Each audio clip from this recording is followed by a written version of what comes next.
Agora vamos falar sobre o tão esperado milênio. E este é um tema muito complexo. Na conferência anterior, na qual tratamos da vinda de Cristo, vimos que quando Cristo voltar, ele não toca a terra. Ele fica no ar. E os escolhidos são reunidos e se encontram com ele no ar. Há, com certeza, outros versículos na Bíblia em que Cristo desce e toca o Monte das Oliveiras, por exemplo. E teremos que tratar desses versículos também. Mas é evidente, como vimos, que quando Cristo vem, os escolhidos são reunidos, há uma ressurreição, e todos sobem aos céus e se encontram com ele no ar. E os outros são destruídos pela vinda do Senhor. Agora, este tão ansiado milênio é uma questão muito importante no tempo que estamos vivendo e existem várias doutrinas. Uma é o amilenialismo e ensina que não existe um período específico de 1000 anos. O período se aplica a toda a história da Igreja. E esta é a opinião que é mantida pelo catolicismo romano e alguns grupos protestantes conservadores. Eles defendem o amilenialismo, isto é, que não existe um período de 1000 anos em que a Igreja reina. Mas também existe o pós-milenialismo. Esta opinião defende a ideia que o reino é uma realidade presente, porque Cristo reina em sua Igreja. Todas as nações se converterão a Cristo antes da vinda de Cristo. O período anterior à sua vinda será pacífico e o Evangelho se estenderá a todas as nações. Tanto a Confissão Luterana de Augsburg quanto a Confissão Puritana de Westminster subscrevem a este ponto de vista. Bem, a Bíblia não ensina isto em absoluto. A Bíblia não ensina que todos vão ficar em paz e que o Evangelho se estenderá a todas as nações. A Bíblia disse que quando disserem paz, paz, o que vem depois? Destruição repentina.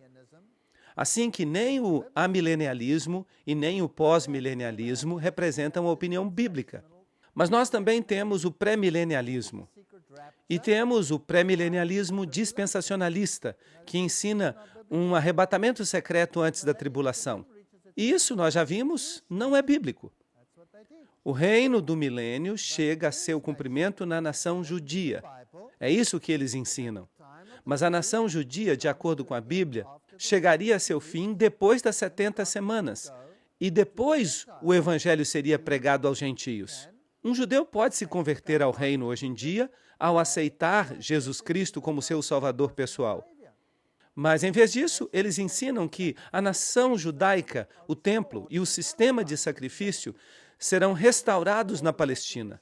Mas se você restaura o sistema de sacrifícios, o que você está fazendo? Você está dizendo que Jesus morreu por nada, porque o sistema de sacrifícios era um símbolo, um protótipo da morte de Cristo. Vão crucificar a Cristo de novo, com um novo sistema de sacrifício. Isso foi eliminado quando Cristo morreu. Esta é a razão pela qual a cortina se rompeu, de alto a baixo, mostrando que Deus terminou com o sistema de sacrifícios. Todas as advertências dadas à igreja em relação ao tempo da tribulação antes da vinda de Cristo agora são aplicáveis somente aos gentios, como, por exemplo, Mateus 24, Lucas 21 e todos os ensinos com relação ao reino.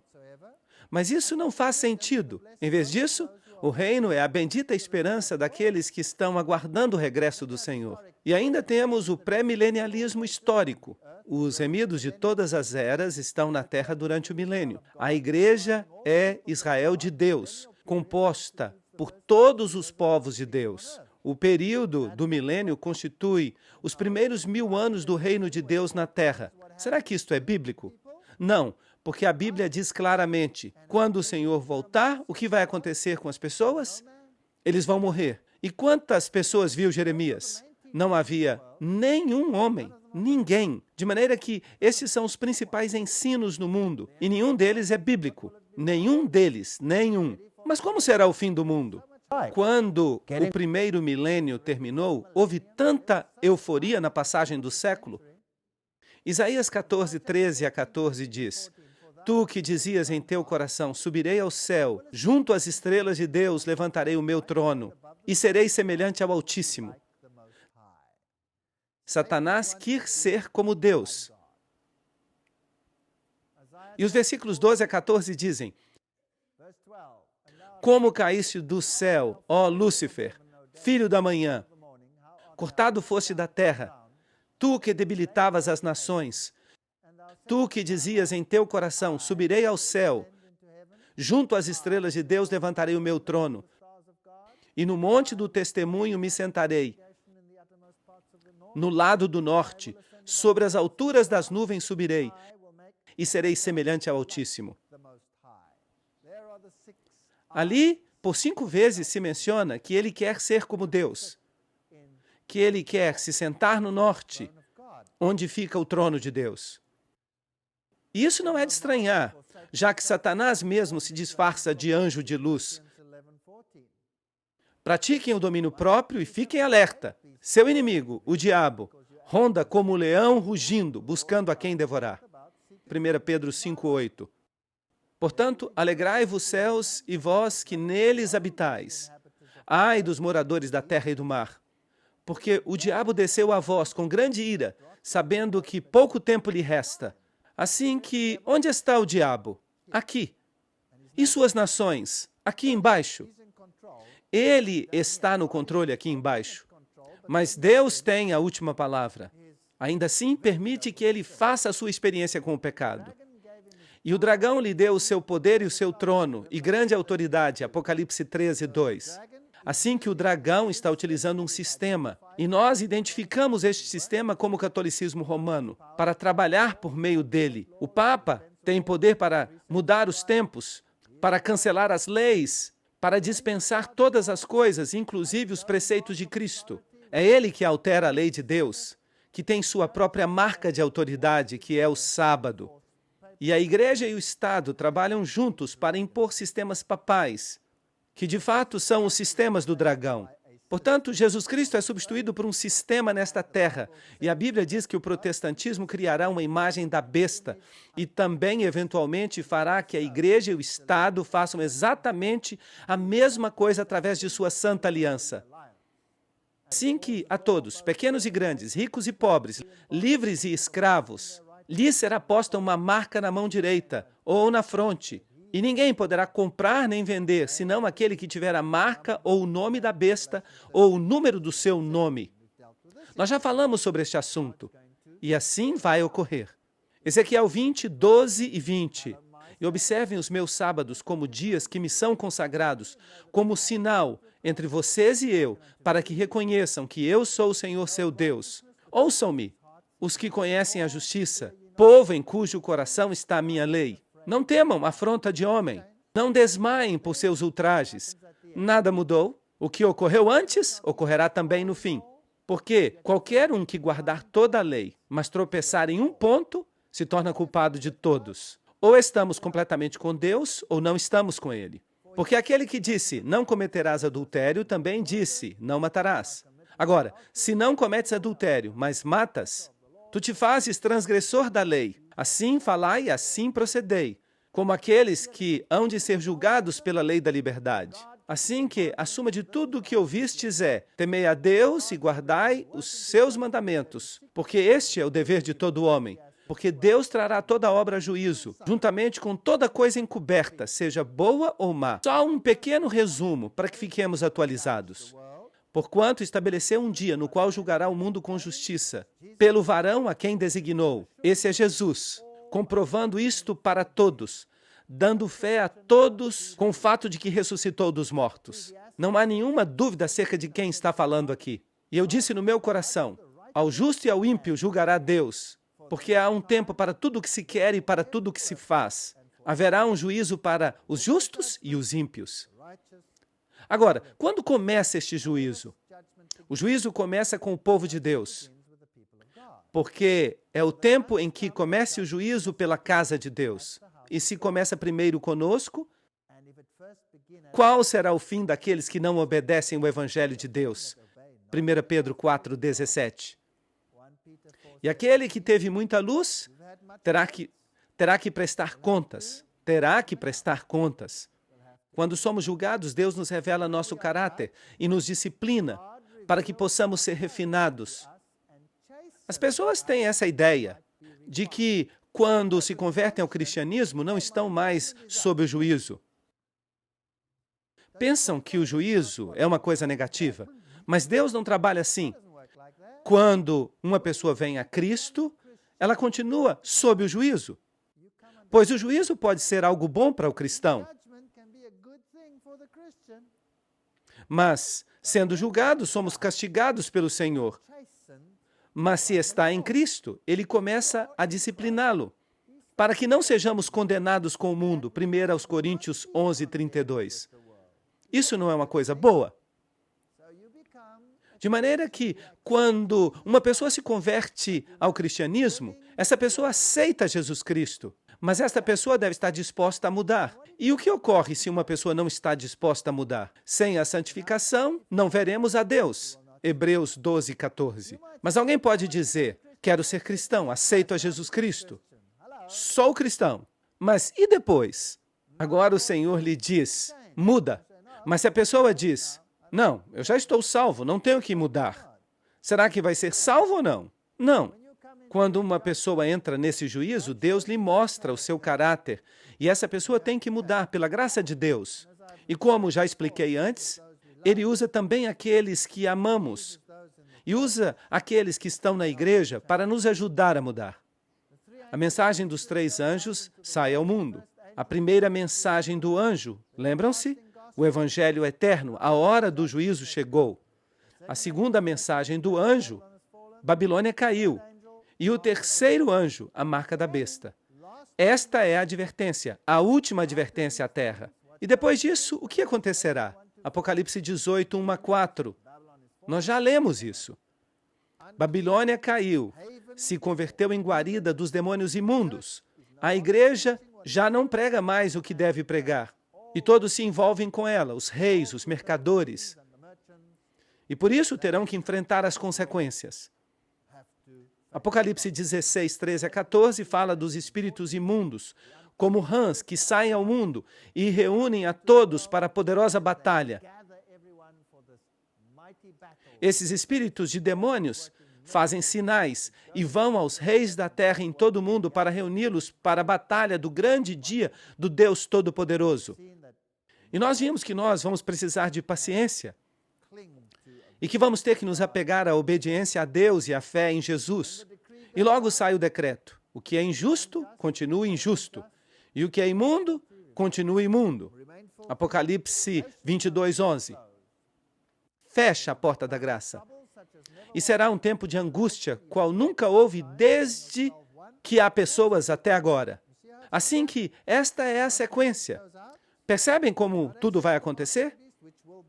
A última mensagem sai, não aceitem a marca da besta que lhes será imposta, as pessoas vão ser obrigadas a observar o domingo papal e as leis papais, e quem não estiver de acordo com isso, se essa pessoa observa as leis bíblicas, será igual ao que o faraó fez. Um decreto. Não se pode descansar, não haverá sábado. E qual vai ser a resposta de Deus? As pragas. E haverá um tempo de angústia qual nunca houve antes. E vi outro sinal nos céus, grande e admirável. 7 anjos que tinham as 7ª últimas pragas. Assim que chega a retribuição, porque nela se consuma a ira de Deus. Apocalipse 15, 1. Agora, a primeira praga atinge a terra. A segunda atinge o mar. A terceira atinge as fontes e os rios. E a quarta, o sol. E a terra é queimada. O mar e as fontes viram sangue.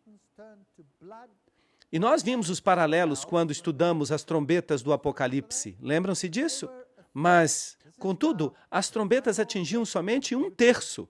Mas esta agora é a retribuição final, uma série de pragas que atingirá a terra e que vai manter esses adversários de Deus muito ocupados e com um grande problema. A 5ª praga atinge o trono da besta. O próprio catolicismo vai vir abaixo com a condenação de uma praga. A 6ª praga atinge o Eufrates. O Eufrates era o rio que alimentava a Babilônia. Agora, se em profecia as águas são povos e nações e multidões, as multidões que alimentavam Babilônia secarão. Babilônia vai ser exposta. E logo vem um terremoto e Saraiva é derramada no ar. O sétimo anjo derramou a sua taça no ar. E saiu uma grande voz do templo, do céu, do trono, dizendo: está feito. Apocalipse 16, 17. Assim que depois das pragas, então vem a destruição final na última praga. Mas durante essas pragas, não te sobrevirá mal, nem praga tocará a tua morada. Salmo 91, 10.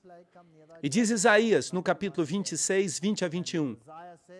Anda, povo meu, entra em teus aposentos, fecha as tuas portas, esconde-te por um pouco, por um momento, até que passe a indignação. Portanto, Deus fará possível que seu povo tenha um escape dessas coisas terríveis. Porque eis que o Senhor sai do seu lugar para castigar o morador da terra por sua maldade contra ele. E a terra revelará o sangue derramado sobre ela, e não encobrirá mais a seus mortos. Haverá uma ressurreição. Assim que antes da vinda do Senhor, o povo de Deus está protegido das pragas, escondido. Deus protege o seu povo. Esta é uma promessa maravilhosa. O seu pão será dado e suas águas serão certas. Isaías 33, 16.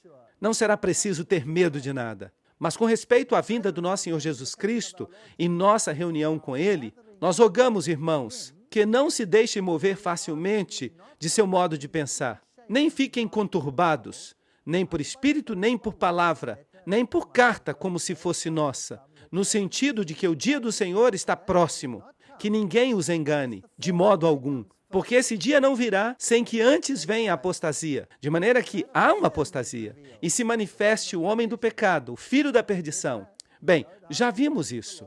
Mostramos como se dará a alteração das leis e todas essas coisas, o qual se opõe e se levanta contra tudo o que se chama Deus, ou é objeto de culto, tanto que se senta no templo de Deus como se fosse Deus, fazendo-se passar por Deus.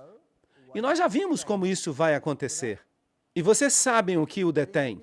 Já falamos sobre isto, a fim de que se manifeste em seu devido tempo, porque já opera o mistério da iniquidade. Já estava operando nos dias de Paulo. De maneira que, será que o anticristo virá no futuro? Ou já estava operando no passado? Já estava operando no passado. Contudo, há alguém que o detém no presente. E mostramos que era o Império Romano, até que ele, por sua vez, seja tirado do meio. E então se manifestará o iníquo. E o que vai acontecer com ele? A quem o Senhor matará com o espírito de sua boca e destruirá com o resplendor de sua vinda. De maneira que este anticristo, obviamente, se levantou naquela época, reinou e eventualmente será destruído. Quando? Quando Cristo voltar. E esse iníquo, cuja vinda é por obra de Satanás, com grande poder e sinais e prodígios mentirosos, e com todo engano de iniquidade para os que se perdem, porquanto não receberam o amor da verdade para ser salvos. A eles, Deus deu uma oportunidade para encontrar a verdade? Sim ou não? Várias vezes, a reforma, a pregação nos últimos dias. Vocês se lembram que nós estudamos estes textos? O que o detém, a fim de que se manifeste no seu devido tempo. Que obstáculo existe senão o Estado romano? Nós já falamos em detalhes sobre isso numa conferência. Roma o detinha, e depois virá o anticristo. E o que isso faz com a doutrina do futurismo? Isso a destrói. E o que isso faz com a doutrina do preterismo, que alega que o anticristo saiu da Grécia? Isso a destrói. Por quê? Porque Paulo claramente diz que isto ainda havia de passar. Se Paulo tivesse sabido que Antíoco Epifânio era o anticristo, então ele teria dito, não se preocupem com isto, porque já passou. Mas ele nunca disse isto. Ele diz que o anticristo vai vir ainda. Assim que o preterismo não é uma opção, é uma mentira. E o futurismo tampouco é uma opção, porque o anticristo já havia se levantado então. E cresce e será destruído no final, quando Cristo voltar. Para que isto está claro para todos, nenhuma dessas interpretações proféticas é uma opção. E João Crisóstomo disse a mesma coisa, lembram-se? Quando o Império Romano seja tirado do meio, então o anticristo virá. Irineu, Jerônimo, enquanto os Césares mantiverem o poder espiritual, é impossível que o anticristo previsto se levante. Quando os Césares caírem, então se levantará. E assim vemos que o mundo ensina não é bíblico. Digam àqueles que têm o coração temeroso, sejam fortes, não tenham medo. O seu Deus voltará com vingança, com retribuição divina virá para salvá-los. Isaías 35:4. Agora pensem nisto.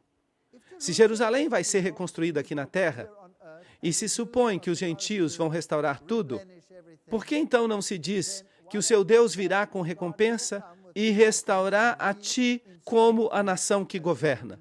Não, não. Ele vai voltar para salvar aqueles que são seus, e o resto todo vai ser destruído. Porque eu, o Senhor, sou o teu Deus, que te sustém com a mão direita e te diz, não temas, eu te ajudo. Assim que a vinda do Senhor é para recolher a colheita de almas. O tema central do Apocalipse, eis que vem com as nuvens e todo olho verá, se refere à volta de Cristo. E vimos que será uma vinda visível. Porque assim como o relâmpago que sai do Oriente e vai até o Ocidente, assim será a vinda do Filho do Homem, Mateus 24:27. Porque o Filho do Homem há de vir na glória do seu Pai com os seus anjos, e então recompensará cada pessoa segundo o que haja feito, Mateus 16:27. E não vos maravilheis disso, porque virá a hora quando todos os que estão nos sepulcros ouvirão a sua voz. E os que fizeram o bem sairão para a ressurreição da vida, mas os que fizeram o mal para a ressurreição da condenação. João 5:28-29. Duas ressurreições separadas por 1000 anos. Estamos fazendo um rápido resumo aqui. Há uma ressurreição da vida e uma ressurreição da condenação. Este é o ensino bíblico. A ressurreição da vida, vamos recapitular. Porque o Senhor mesmo, com sua voz de comando, com a voz de arcanjo e com a trombeta de Deus, descerá do céu e os mortos em Cristo ressuscitarão primeiro. 1 Tessalonicenses 4:16. Esta é a primeira ressurreição. Aguardando a bendita esperança e a manifestação gloriosa de nosso grande Deus e Salvador Jesus Cristo. Tito 2:13. Ele nos salva. Os olhos dos cegos serão abertos, os ouvidos dos surdos se abrirão. Há uma transformação total. Então o coxo saltará como servo e cantará a língua do mudo. Porque o Senhor mesmo, com voz de comando, com voz de arcanjo e com trombeta de Deus, descerá dos céus, e os mortos em Cristo ressuscitarão primeiro. Nós seremos transformados, porque o que é corruptível tem que se revestir do que é incorruptível, e o mortal de imortalidade. Isso vai acontecer na vinda de Cristo. Logo, aqueles que estamos vivos, os que ficamos, seremos arrebatados junto com eles nas nuvens, para nos encontrar com o Senhor nos ares. 1 Tessalonicenses 4:17. E já falamos disso em toda uma conferência, com detalhes, mas não tínhamos respondido a todas as perguntas. Agora vamos respondê-las. O que mais tem que ocorrer? De maneira que na segunda vinda, a segunda vinda de Cristo, em sua vinda de glória, os justos vão para o céu. É isto que diz a Bíblia? Lembram-se do que ocorre com os ímpios? Porque o grande dia da sua ira chegou.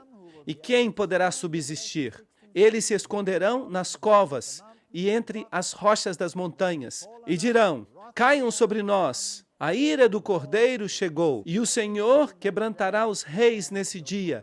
E encherá esses lugares de cadáveres. É isso que diz a Bíblia. Salmo 110, 5-6. Agora, aqui está a resposta do Senhor às frases egoístas que lemos anteriormente sobre Satanás. Naquele dia exterminarei a tua cavalaria e destruirei os teus carros de guerra.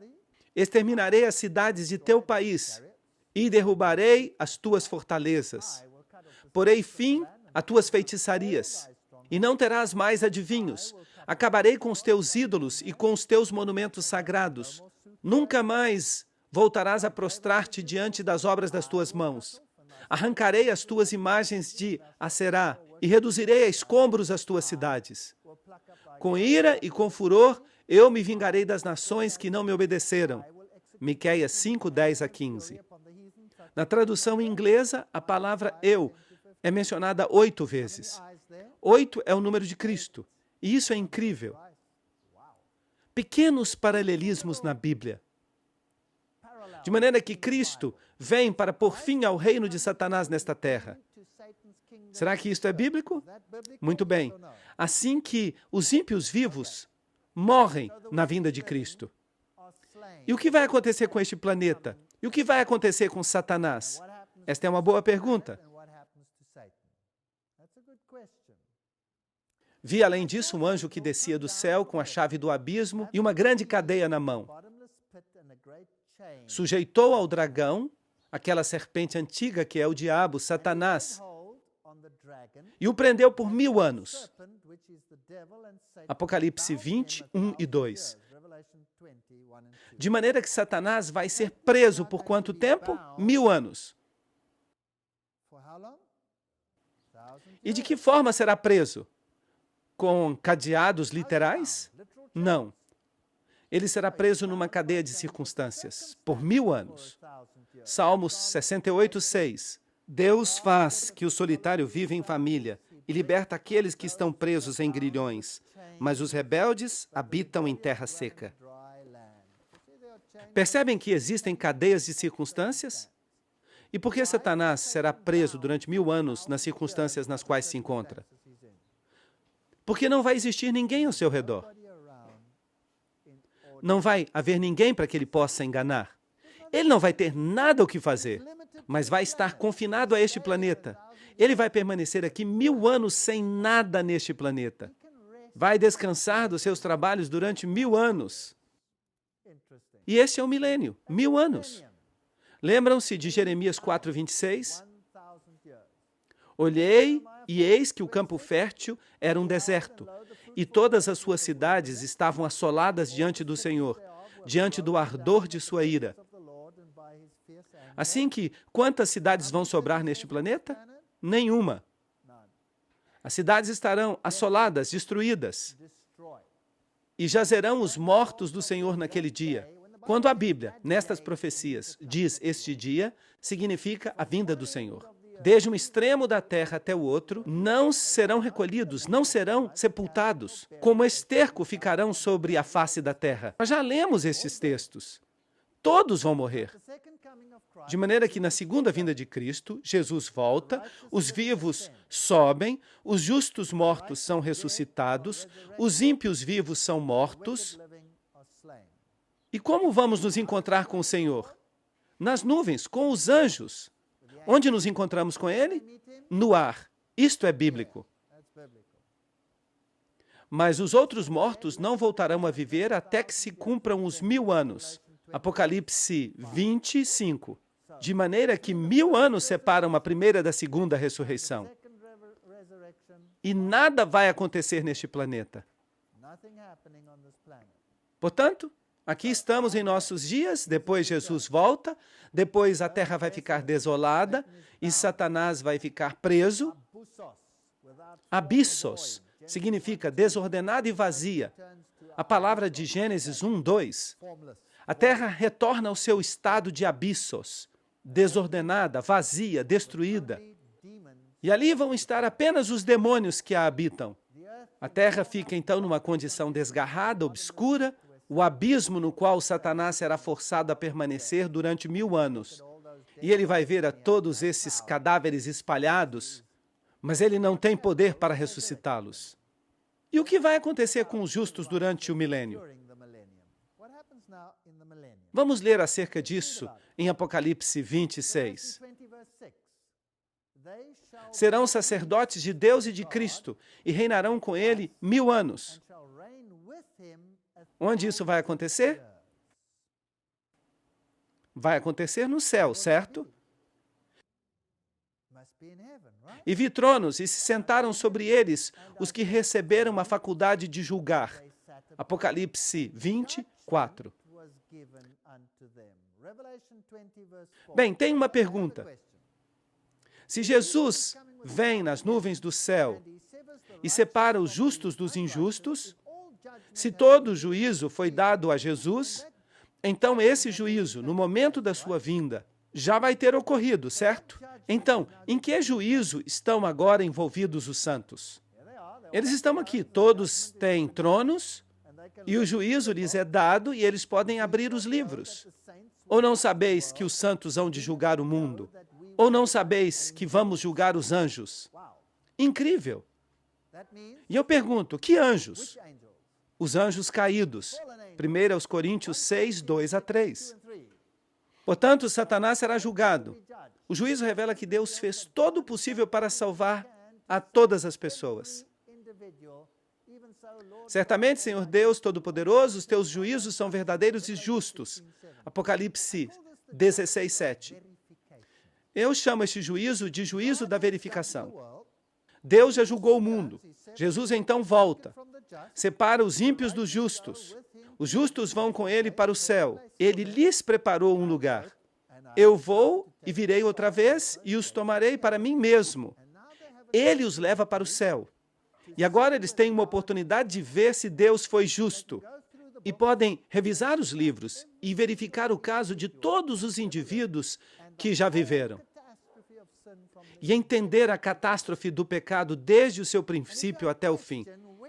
E, por exemplo, se uma pessoa tem uma pergunta, onde está fulano de tal? Era uma pessoa tão boa? Ou, por que esta pessoa está aqui? O que ele está fazendo aqui? Então teremos a oportunidade de procurar nos livros. E o que revelarão os livros? Que Deus foi justo e equitativo em todas as suas ações. E poderemos ver todo o processo do pecado. Cada indivíduo. Incrível, imagine isso. 6.000 anos de história. Isso vai ser algo significativo, vai ser um longo processo. E enquanto estivermos aqui, poderemos crescer no conhecimento e na sabedoria e ser totalmente transformados no transcurso do período de 1.000 anos, naquilo que Deus havia previsto que fôssemos. Seremos instantaneamente mudados na sua vinda. Mas imaginem o que aprenderemos no céu. Quantas perguntas teremos? Um número incrível de perguntas. E Deus as responderá pessoalmente. E nós poderemos comprovar tudo isso. E vamos dizer, certamente, Senhor Deus Todo-Poderoso, teus juízos são verdadeiros e justos. Ele é justo, mas ainda assim é triste. E se você não encontrar ali uma pessoa que você realmente amava? De maneira que durante o milênio os justos estão no céu. A terra está desolada. Satanás está preso. E o juízo de verificação ocorre no céu. O juízo que Jesus executou agora é dado aos santos para que o verifiquem. Revisem. Vejam se o meu juízo foi justo. Isto é uma coisa muito amorosa. Eu gosto disso. Agora, lembram-se que a Bíblia fala de 4 vindas de Cristo? Como bebê, nós já falamos sobre ela. Até o ancião de dias, essa foi a vinda celestial. Depois, em glória, esta é a sua segunda vinda, quando vai acontecer a ressurreição dos justos. E logo, sua última vinda será para restaurar a terra e estabelecer o reino. Ainda não há um reino aqui na terra. Os remidos estão lá em cima, nos céus, e estão reinando. Mas os outros mortos não voltarão a viver até que se cumpram os 1.000 anos. Apocalipse 25. Quem é o único que é a ressurreição e vida? Cristo. Então, quem é que os vai ressuscitar? Cristo vai ressuscitá-los, obviamente. Isso significa que ele vai ter que voltar a esta terra para ressuscitá-los, certo? Bem, vamos dar uma olhada nisso. Quando os 1.000 anos se cumprirem, Satanás será solto de sua prisão e sairá a enganar as nações. Apocalipse 27 a 8. De onde vêm agora estas nações? O que acontece depois dos 1.000 anos? Diz que o resto dos mortos não reviveu até que se cumprissem os 1.000 anos. Isto significa que depois dos 1.000 anos deve haver o quê? Uma ressurreição. E de repente aqui estão esses bilhões de pessoas, de todo tipo de nações. E Satanás olha para elas e diz, incrível, os meus voltaram. Isso tem sentido? Tem sentido, bastante sentido. Assim que ele sai, os engana de novo. E como os engana? Provavelmente ele diz, fui eu que ressuscitei vocês. Eu ressuscitei. Assim que há uma ressurreição de condenação. Zacarias 14, 3 e 4. Depois sairá o Senhor e pelejará contra aquelas nações, como pelejou no dia da batalha. Então estamos diante de outra guerra, outra guerra. E se firmarão seus pés naquele dia sobre o Monte das Oliveiras, que está diante de Jerusalém para o oriente, e o Monte das Oliveiras se partirá ao meio, em direção ao oriente e ao ocidente, fazendo um vale muito grande, e a metade do monte se apartará para o norte, e a outra metade para o sul. Zacarias 14, 3 e 4. Que Jerusalém é esta?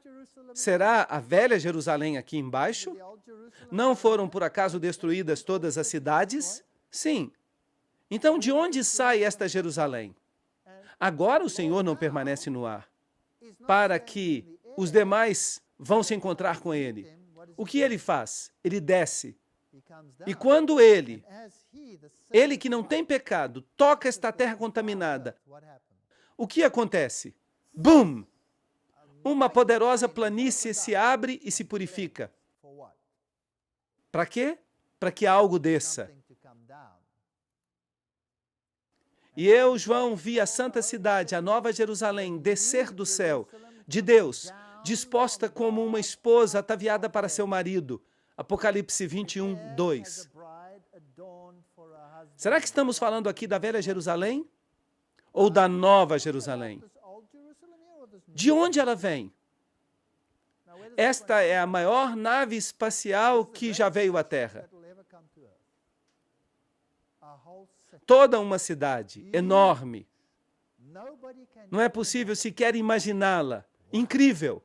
Uma cidade enorme. E Deus vem e desce até a terra. E o Monte das Oliveiras se fende ao meio, formando um vale. E logo a cidade desce. E quem está na cidade? O povo de Deus, o povo de Deus. Onde eles haviam estado nos últimos 1000 anos? No céu. Agora, de novo, temos dois grupos na terra. A nova Jerusalém desce até a terra. A minha esperança não está numa velha Jerusalém aqui na terra. A minha esperança está numa nova Jerusalém que desce dos céus, que Deus mesmo construiu. Vou, pois, preparar-vos lugar. Virei outra vez e os tomarei para mim mesmo, para que onde eu estou estejais vós também. João 14, 2 e 3. Não é isso que está escrito? De maneira que quem construiu a nova Jerusalém? Deus construiu a nova Jerusalém. Jesus a construiu. E na nova Jerusalém todo mundo tem um lugar. Todo mundo tem um lar naquela cidade. Vocês percebem isso? Com ruas de ouro. Uma casa na cidade com ruas de ouro. Enfeitada como uma esposa ataviada para seu marido. Isto é algo incrível. Toda uma cidade descendo com ruas de ouro.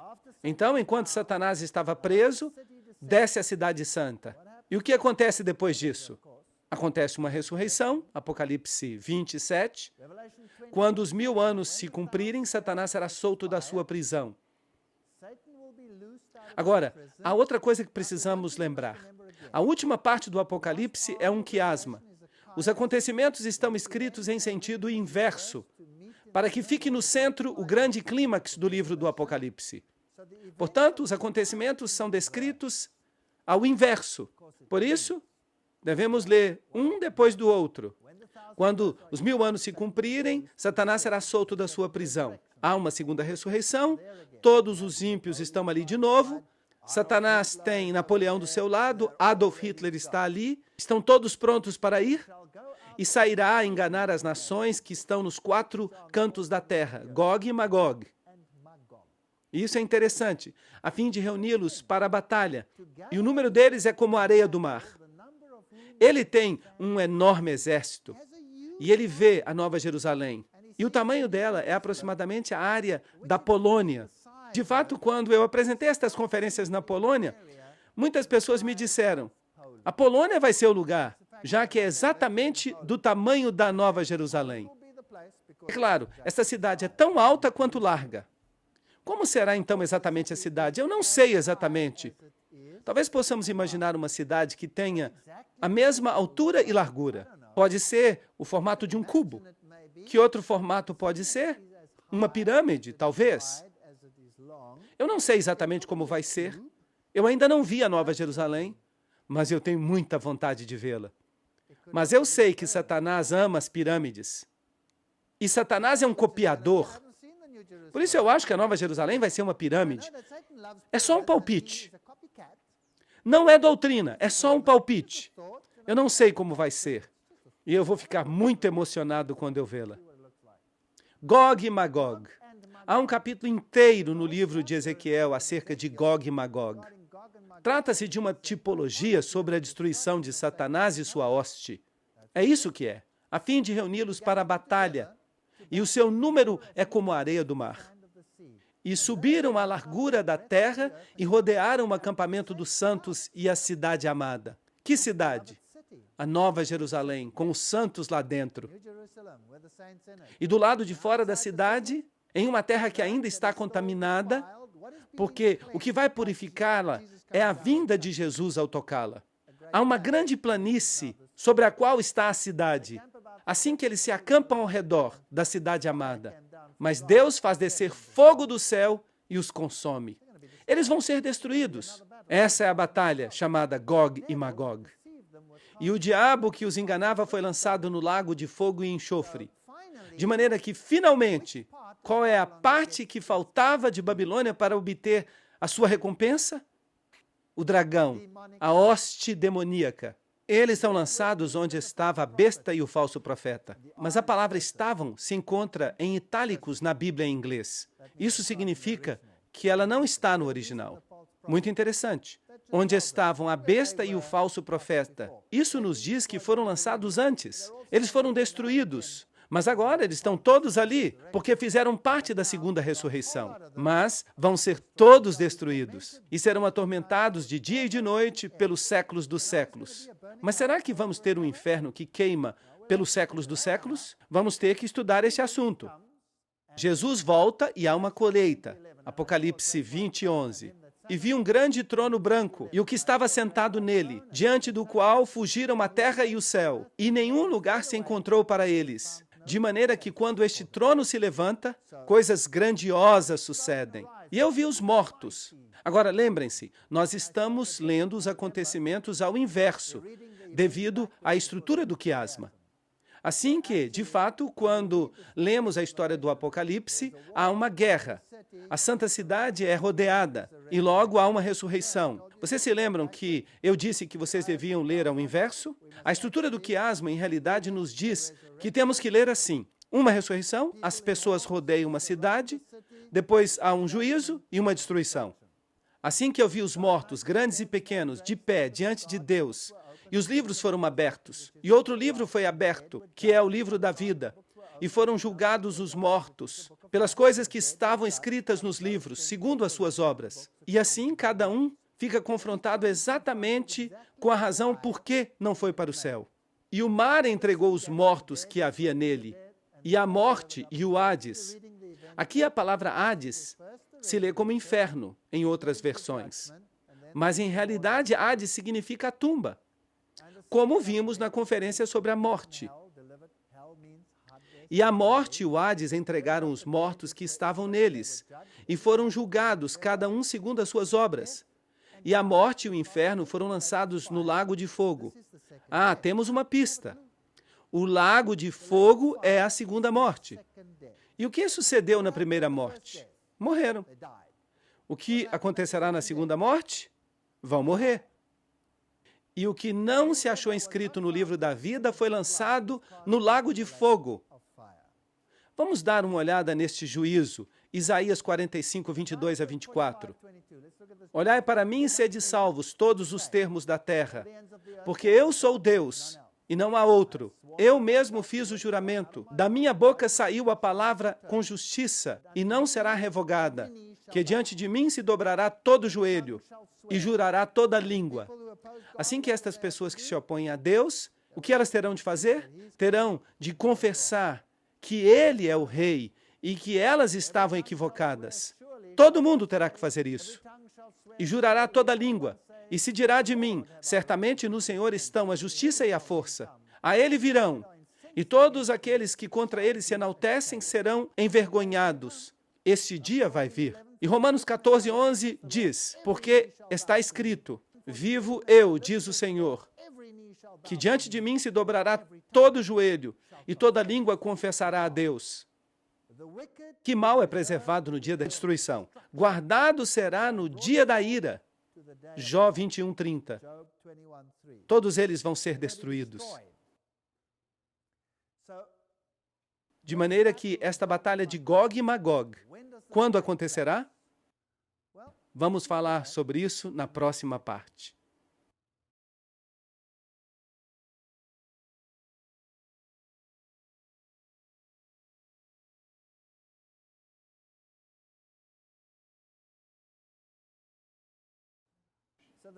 Portanto, a batalha de Gog e Magog é uma batalha completamente diferente da batalha do Armagedon.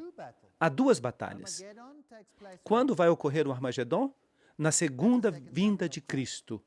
Gog e Magog ocorre, depois do milênio. Gog e Magog, a multidão dos ímpios de todos os tempos ressuscitados para o juízo. E subiram sobre a largura da terra e rodearam o acampamento dos santos e a cidade amada. Apocalipse 29. Assim que os ímpios são julgados, são ressuscitados e julgados. E Satanás vê a hoste que tem em torno de si, e com isso ele se anima e diz: vamos conquistar a cidade celestial, vamos. E o que sucede então? E de Deus desceu fogo do céu e os consumiu. Apocalipse 29. São destruídos pelo fogo. E quanto tempo dura o fogo? O fogo que baixa do céu, Salmo 37, 20. E os inimigos do Senhor serão consumidos. Serão dissipados como fumo. E fogo os consumirá. Salmo 21, 9. Há uma perfeita harmonia na Bíblia. Você pode verificar isso. Esta é a segunda morte, Apocalipse 20, 14. Mas por que Deus faz isto? Bem, em primeiro lugar, terão que dar conta do que fizeram com suas vidas. Em segundo lugar, terão que reconhecer que Deus amou aos que estão na cidade. Porque com frequência eles os haviam perseguido. Eles os queimaram, eles os apedrejaram, eles fizeram inquisições, eles os massacraram implacavelmente. Então eles terão que reconhecer que Deus os amou. E há uma coisa a mais. O que se passou com a pessoa que alguém pensava que deveria ter sido salva? O juízo revela que esta pessoa não deveria ter sido salva. Mas talvez alguém diga, se apenas eles pudessem ter visto, quem sabe não teriam sido tão contrários a Deus. Mas quando são ressuscitados, todos verão a mesma animosidade e ódio, tanto neste rosto quanto em todos os outros. E as pessoas se darão conta de uma vez por todas. Incrível! Deus sabe o que está fazendo. E irão eles para o castigo eterno e os justos para a vida eterna. Mateus 25, 46. Agora nós temos que falar da doutrina do castigo eterno. Será que Deus vai queimar essas pessoas para sempre? Então, como podemos explicar a palavra consumidos? O que significa na mentalidade hebraica o castigo eterno? Vejamos Apocalipse 14, 11. E a fumaça de seu tormento sobe pelos séculos dos séculos, e não tem repouso, nem de dia nem de noite, aqueles que adoram a besta e a sua imagem, nem ninguém que receba a marca do seu nome. O que significa isto? Para todo sempre. Ou, em outra versão, pelos séculos dos séculos. Vamos dar uma olhada no paralelismo. Salmo 92, 7. Os ímpios brotam como a erva e florescem todos os que operam iniquidade, para ser destruídos para sempre. Assim que a Bíblia tem que estar em harmonia com ela mesma. Assim que serão destruídos para sempre. Porque será um dia de vingança para o Senhor, um ano de retribuições pela causa de Sião. Haverá uma retribuição. Os ribeiros de Edom se transformarão em piche, e o seu pó em enxofre, e sua terra se tornará em piche ardente. Nem de noite nem de dia se apagará. Para sempre a sua fumaça subirá. De geração em geração será assolada. de século em século, ninguém passará por ela. Isaías 34, 8 a 10. Será que há aqui uma contradição? Bem, vamos a Judas 7. Como Sodoma e Gomorra e as cidades vizinhas, as quais, da mesma maneira que aquelas, fornicaram e seguiram os vícios contra a natureza, foram postas, por exemplo, sofrendo o castigo do fogo eterno. Mas eu pergunto, por acaso estão Sodoma e Gomorra ainda se queimando? Não. Então, o que aconteceu foi que o fogo ardeu até que Sodoma e Gomorra fizessem o quê? Desaparecessem. E as consequências duram por quanto tempo? Duram eternamente. Vamos a 2 Pedro 2,6.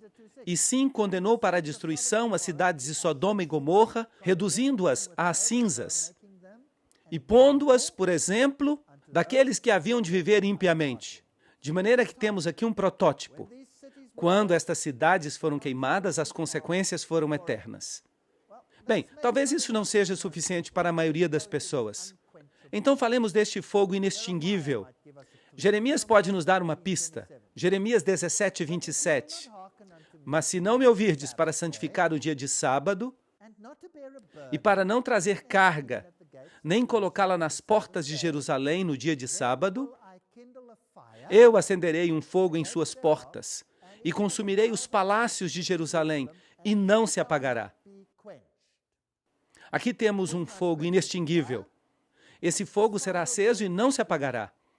Aqui temos uma tipologia de um fogo inextinguível.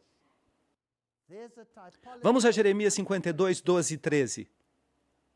E no mês quinto, aos 10 dias do mês, que era o ano 19 do reinado de Nabucodonosor, rei de Babilônia, veio a Jerusalém Nabuzaradã, capitão da guarda, que ficava diante do rei de Babilônia, e queimou a casa do Senhor.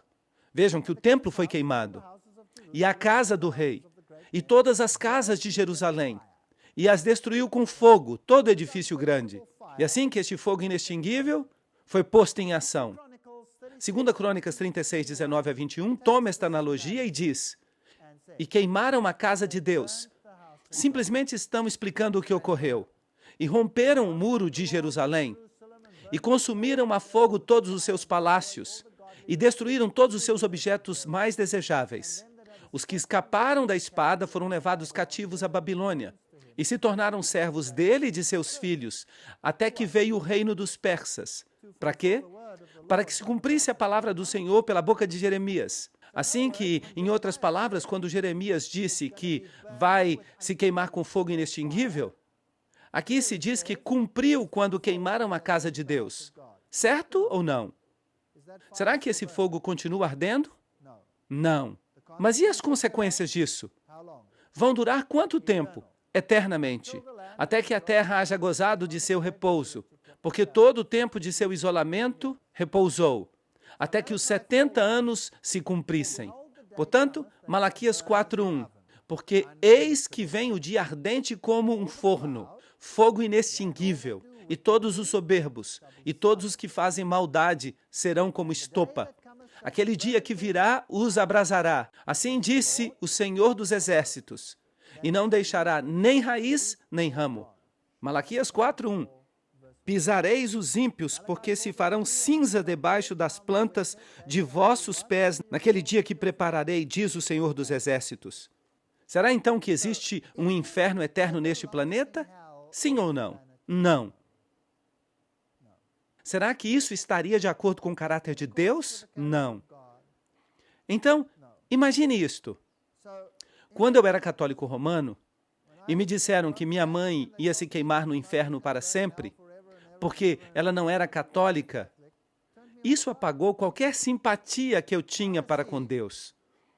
E agora eu vejo que haverá um fogo, sim, inextinguível, até que haja completado o quê? A sua queima.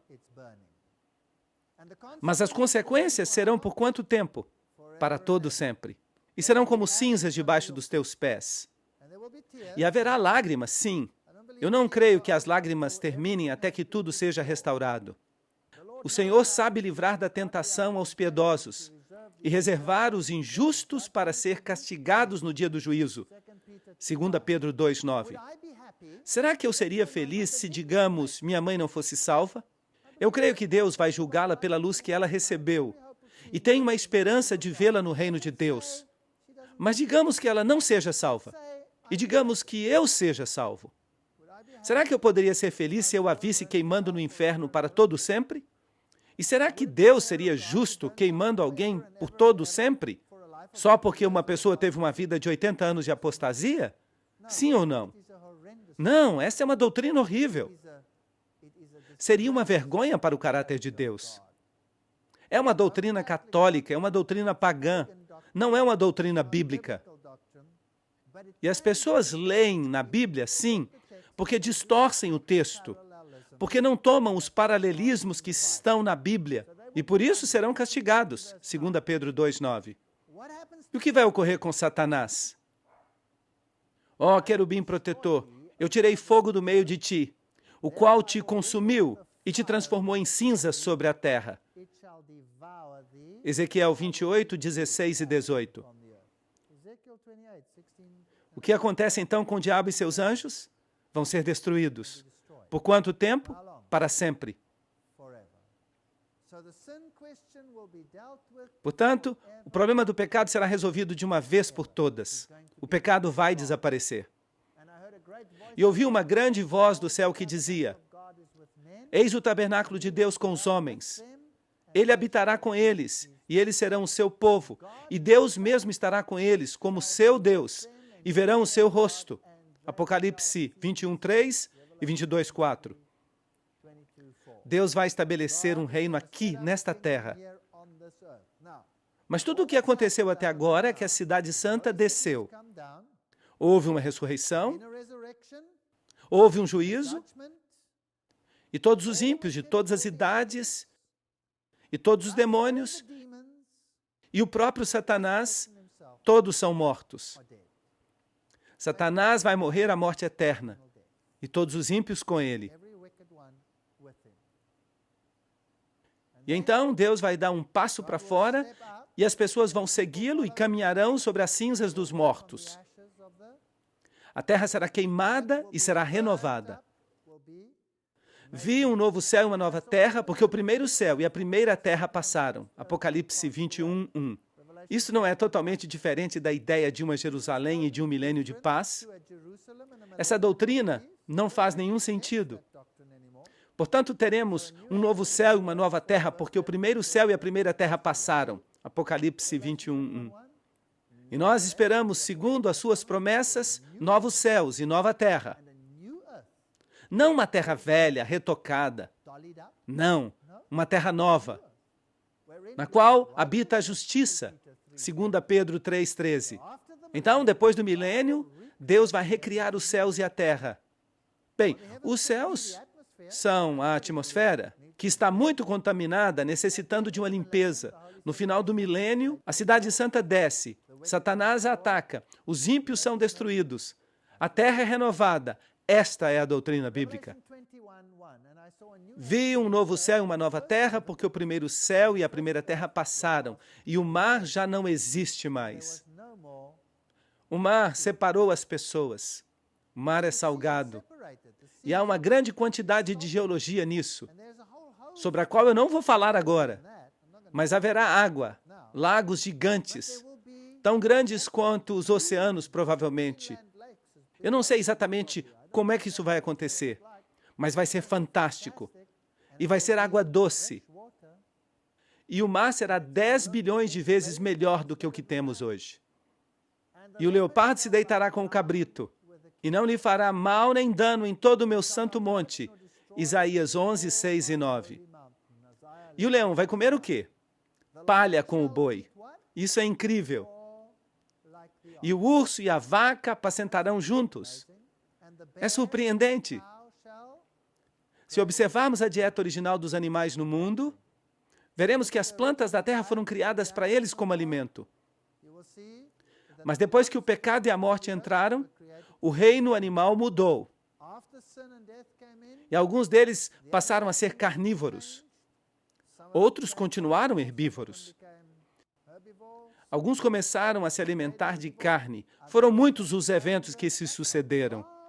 Há outra conferência na qual vou falar sobre a restauração de uma perspectiva científica. Vai ser muito interessante o que vai acontecer. Mas não haverá mais morte.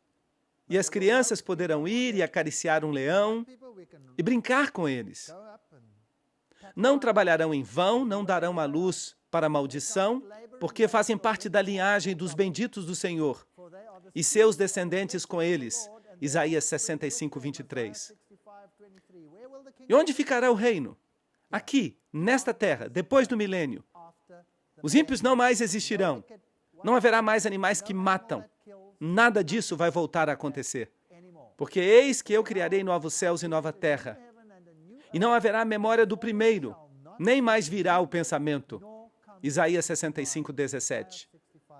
Vai haver uma mudança total neste planeta. E escutem isto. Edificarão casas e morarão nelas. Plantarão vinhas e comerão o fruto delas. Não edificarão para que outro habite, nem plantarão para que outros comam.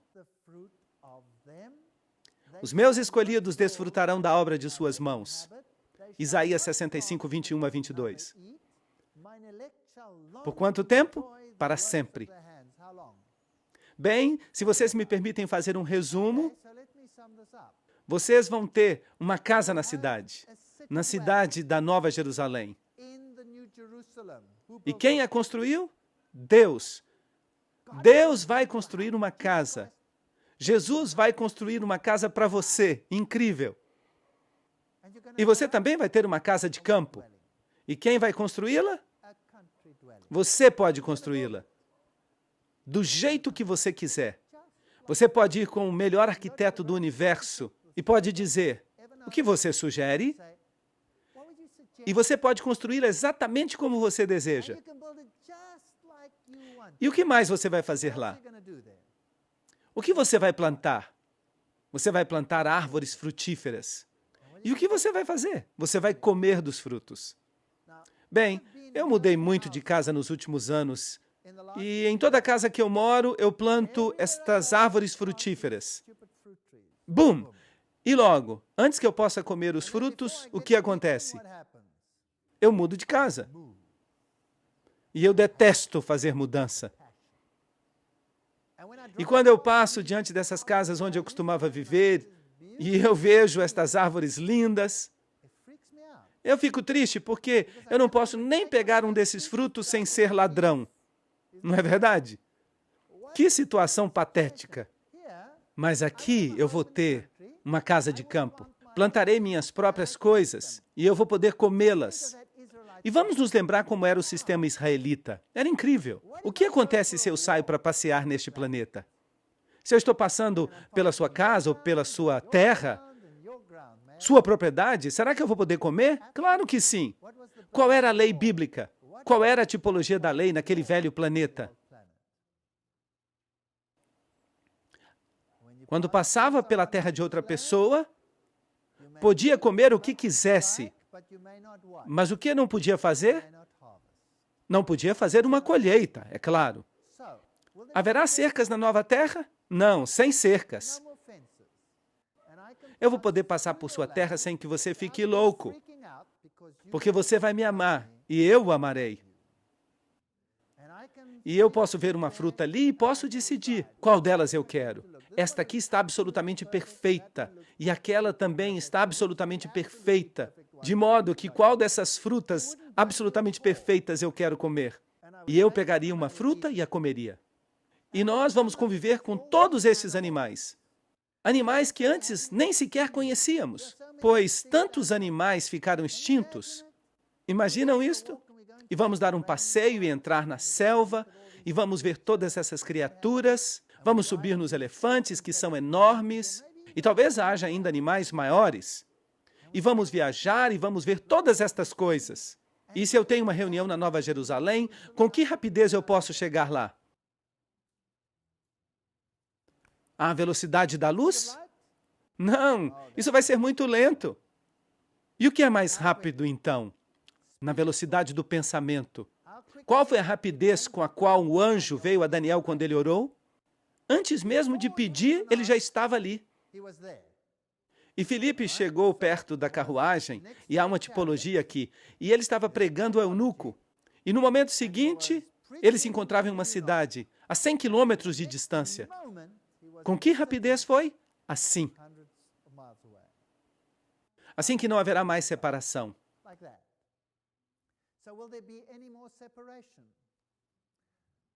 E você vai falar com a sua família, eu vou até Andrômeda hoje, que se encontra a trilhões de quilômetros de distância. Bem, então você tem um bom dia. E logo depois vem a pergunta, você vai voltar para o almoço? E você pergunta, você gostaria que eu voltasse para o almoço? Claro! Bum!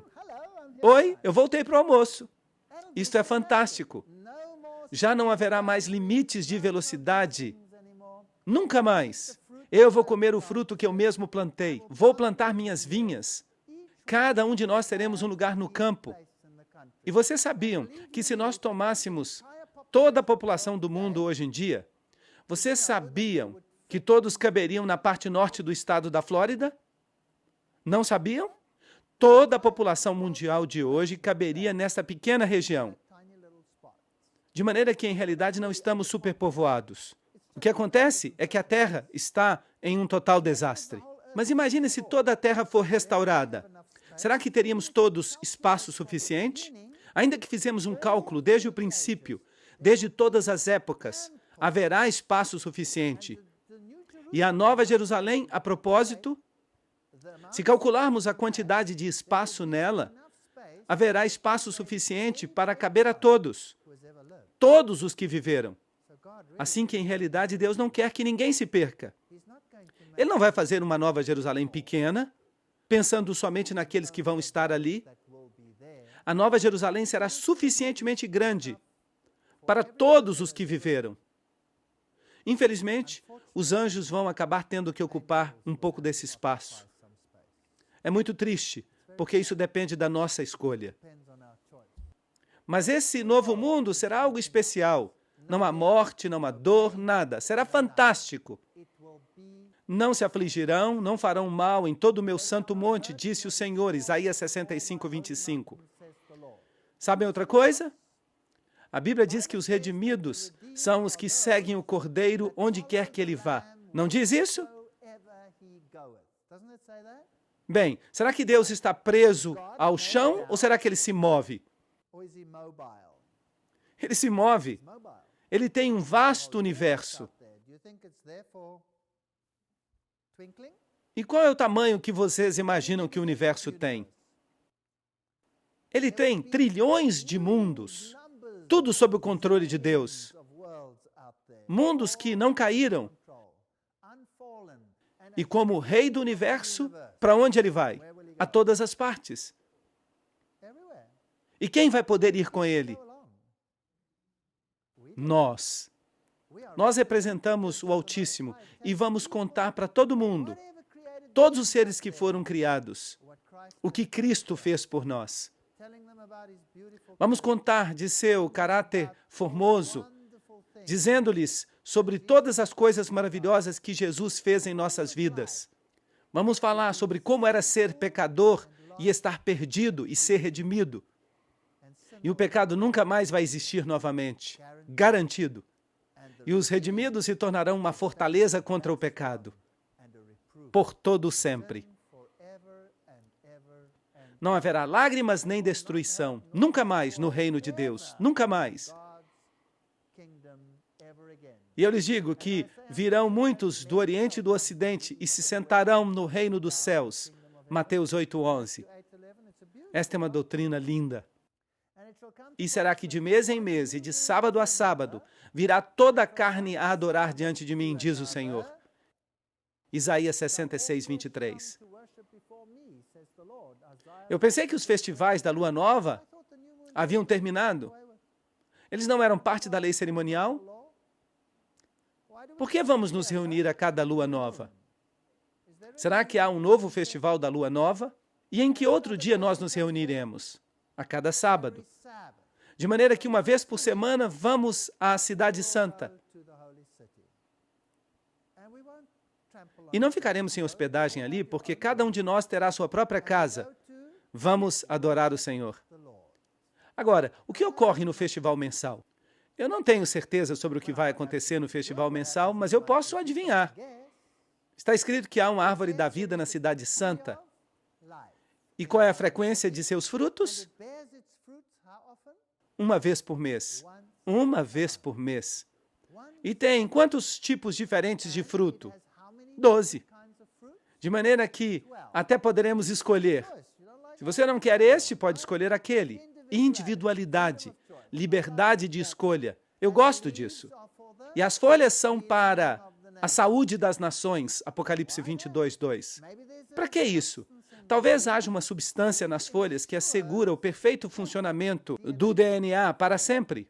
Talvez seja um restaurador de DNA. Eu não sei o que nós vamos fazer com as folhas.